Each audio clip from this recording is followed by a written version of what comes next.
একটি কাঁচা আলু আর ১ কাপ সুজি দিয়ে এরকমই দারুণ স্বাদের মুখরোচক রেসিপি একদিন বাড়িতে বানিয়ে দেখুন। আশা করি বাইরের দোকানের খাবার খেতে মনই চাইবে না। ছোট থেকে বড় যে কেউ খুবই পছন্দ করবে। ওপরটা যতটা মুচমুচে হয় ভেতরটা ঠিক ততটাই সফট হয়, খেতে দারুণ লাগে। তো চলুন বানানো শুরু করা যাক।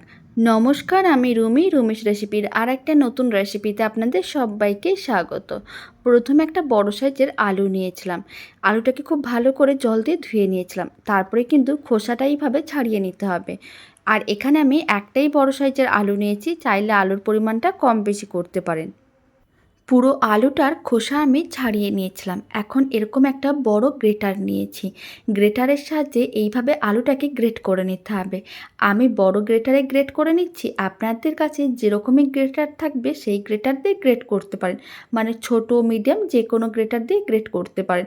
আর এইভাবে গ্রেটারে গ্রেট করে নিলে অনেক সুবিধা হয়। চাইলে আপনারা ছুরি দিয়েও সরু সরু করে কেটে নিতে পারেন, যেটা আপনাদের সুবিধা মনে হবে। আমি তবে বলবো যে গ্রেটারে গ্রেট করলে একই রকমভাবে রেডি করা যায় আর একেবারেই সরু সরু হয়। খুব ভালো করে আলুটাকে পুরো গ্রেট করে নিয়েছিলাম। আপনারা দেখুন, এখানে কিন্তু একটা আলু দিয়েই রেসিপিটা বানানো দেখাচ্ছি। আপনারা চাইলে কম বেশি করতে পারেন, তবে একটা আলু দিয়ে যে পরিমাণ হয় আশা করি বেশি আর আলু দেওয়ার প্রয়োজনও পড়বে না। এখন গ্রেট করা আলুগুলোকে একটা বড় মিক্সিং বোলের মধ্যে জল রেখেছিলাম, তার মধ্যে দিয়ে দিলাম।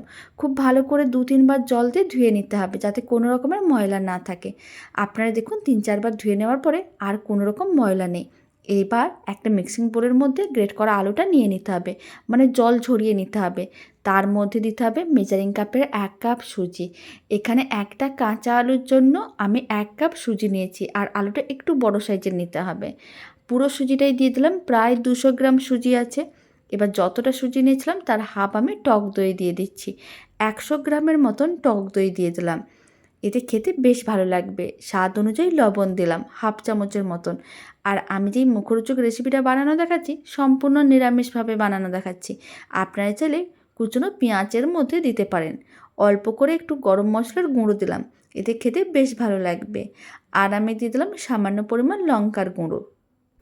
তবে চাইলে আপনারা অল্প একটু কুচনো কাঁচা লঙ্কা দিতেই পারেন, চাইলে কুচনো ধনেপাতাও দিতে পারেন। তবে কারি পাতা বা ধনেপাতা ছাড়াও যে এত সুন্দর রেসিপিটা রেডি করা যায় সেটাই দেখাবো, তাই আজকে আর ধনেপাতা বা কারি পাতা কোনোটাই দিলাম না। তবে আপনাদের কাছে থাকলে দিয়ে দিতে পারেন। খুব ভালো করে মিশিয়ে নিয়েছিলাম। এবার আমি দিয়ে দিচ্ছি এর মধ্যে ৪ চামচের মতন কর্নফ্লাওয়ার। কর্নফ্লাওয়ার না থাকলে চালের গুঁড়োও দিতে পারেন, এতে অনেক বেশি মুচমুচে হবে আর খেতেও ভালো লাগবে। আর অল্প করে একটু দিয়ে দিলাম বেকিং সোডা। এতে ওপরটা যতটা বেশি মুচমুচে হবে ভেতরটা কিন্তু ততটাই সফট হবে, খেতে ভালো লাগবে। এখন সমস্ত কিছু একসঙ্গে খুব ভালো করে মিশিয়ে নিতে হবে।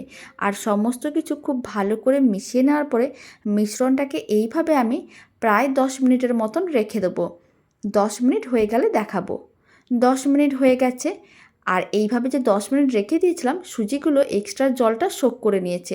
আর আপনারা দেখুন এইভাবে কিন্তু একটা টাইট মিশ্রণ রেডি হয়ে গেছে। হাতে অল্প করে তেল ব্রাশ করে নিতে হবে। কিছুটা অংশ হাতের মুঠোর মধ্যে নিয়ে গোল বলের মতন করে বানিয়ে নিতে হবে। তারপরে একটু প্রেস করে চ্যাপটা করে নিতে হবে, মাঝখানটা এইভাবে একটু ফাঁকা করে নিতে হবে। সমস্তগুলোই একইভাবে রেডি করে নিচ্ছি। তবে আপনারা চাইলে আপনাদের পছন্দ অনুযায়ী যে কোনো শেপ দিতে পারেন। তবে এই যে শেপটা বানানো কতটা সহজ সেটাও দেখিয়ে দিলাম। এবার বাকিগুলো একইভাবে রেডি করে নিতে হবে।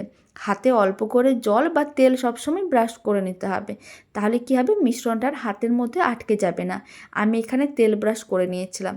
এইভাবে কিন্তু অল্প করে মিশ্রণ নিতে হবে, একটু চ্যাপটা করে নিতে হবে। তারপরে এরকমই মাঝখানটা একটু ফাঁকা করে নিতে হবে, তাহলেই রেডি হয়ে যাবে। আপনারাও বাড়িতে বানিয়ে দেখবেন, খুব সহজেই বানিয়ে নিতে পারবেন, এতটাই সহজ। বাকিগুলো একইভাবে রেডি করে নিতে হবে। সমস্তগুলোই রেডি করে নিয়েছিলাম। এবার একটা ফ্রাইং প্যানের মধ্যে বেশ কিছুটা পরিমাণ তেল আমি গরম করে নিয়েছি। এবার যে আমি রেসিপিগুলো রেডি করে রেখেছি বড়াগুলো, সেই বড়াগুলোকে গরম তেলের মধ্যে দিয়ে দিতে হবে। ফ্লেমটা মিডিয়ামেই রাখতে হবে। মিডিয়াম ফ্লেমে উল্টে পাল্টে লাল লাল করে ভাজতে হবে। তবে ফ্রাইং প্যানের মধ্যে সমস্ত বড়াগুলো তো ধরবে না, তাই প্রথমে হাফ দিয়ে দিচ্ছি। এইভাবে বেশ কয়েকটা করে দিচ্ছি।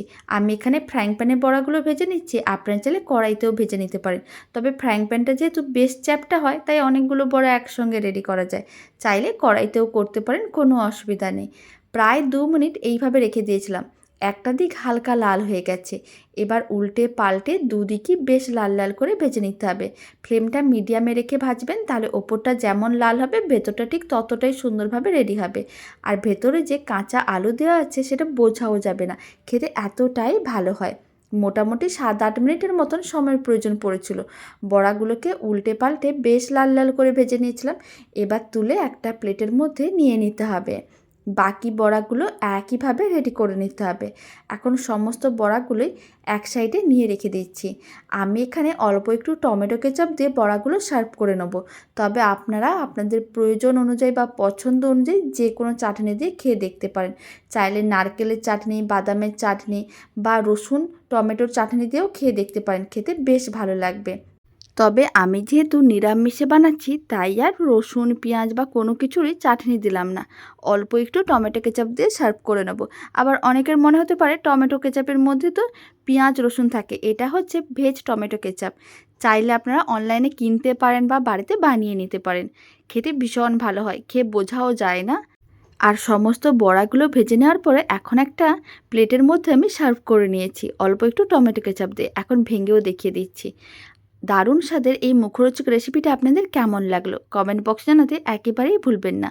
ভালো লেগে থাকলে আপনারা যদি ফেসবুক থেকে রেসিপিটা দেখছেন, পেজটিকে ফলো করে নেওয়ার অনুরোধ রইল। ইউটিউব থেকে দেখলে চ্যানেলটি সাবস্ক্রাইব করে নেওয়ার অনুরোধ রইল।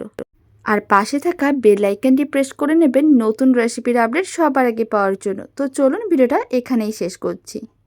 আপনারা সবাই ভালো থাকবেন, সুস্থ থাকবেন।